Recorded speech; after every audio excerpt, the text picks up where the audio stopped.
Cider na to, no, with vitamin B12 and folic acid na. Ito yung apple cider na contain na siya ng vitamin 12 and folic acid. Dong! O, ito na. Bago ka muna magkape, yan muna ang iinumin mo sa umaga. O, kailangan empty muna ang tummy bago ka mag-take niyan. Dalawang tablet, dalawang gummies lang. Okay, 2 gummies. Yang. Charan! Sa akin, yung party ko. Grabe yan, no? Parang ang gaan sa pakiramdam, no?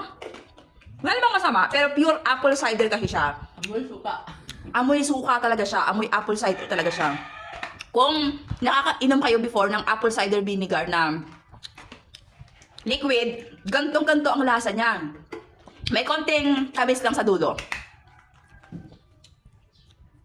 Grabe. Harap. So, baka kabili ng ganito dong. Pero basket. Saan, Toro? Yan.